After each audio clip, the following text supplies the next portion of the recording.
الحمد للہ رب العالمین والصلاة والسلام علی سید المرسلین اما بعد فاعوذ باللہ من الشیطان الرجیم بسم اللہ الرحمن الرحیم۔ درود شریف کی فضیلت۔ اللہ کریم کے آخری نبی صلی اللہ علیہ وآلہ وسلم نے فرمایا، اے لوگو، بے شک بروز قیامت اس کی دہشتوں اور حساب کتاب سے جلد نجات پانے والا شخص وہ ہوگا جس نے تم میں سے مجھ پر دنیا میں بکثرت درود شریف پڑھے ہوں گے۔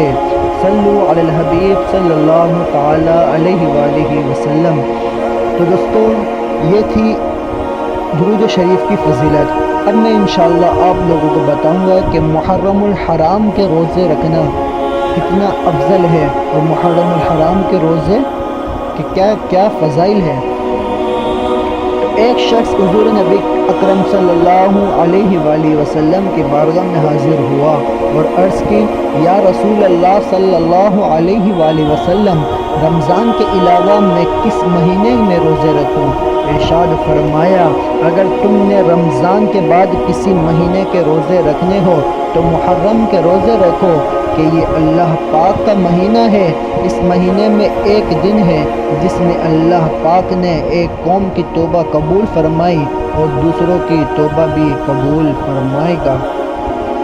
ایک اور جگہ نبی کریم صلی اللہ علیہ وآلہ وسلم نے ارشاد فرمایا، ماہ رمضان کے بعد سب سے افضل روزے اللہ پاک کے مہینے محرم کے روزے ہیں، اور فرض نماز کے بعد سب سے افضل نماز رات کی نماز ہے۔ صلو علی الحبیب صلی اللہ تعالی علیہ وآلہ وسلم۔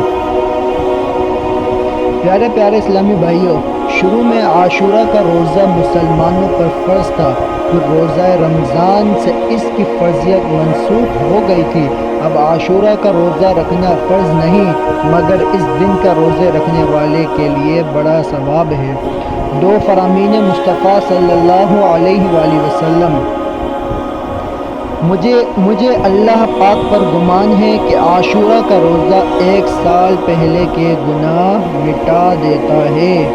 دوسرا فرامین مصطفیٰ صلی اللہ علیہ وآلہ وسلم، عاشورہ کا روزہ 1 سال کے روزوں کے برابر ہے۔ سبحان اللہ۔ تو میرے دوستوں، اسلامی بھائیوں اور بہنوں، آپ لوگوں نے سنا کہ عاشورہ کا روزہ رکھنا کتنا افضل ہے۔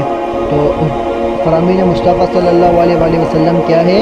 مجھے اللہ پر گمان ہے کہ عاشورہ کا روزہ 1 سال پہلے کے گناہ مٹا دیتا ہے۔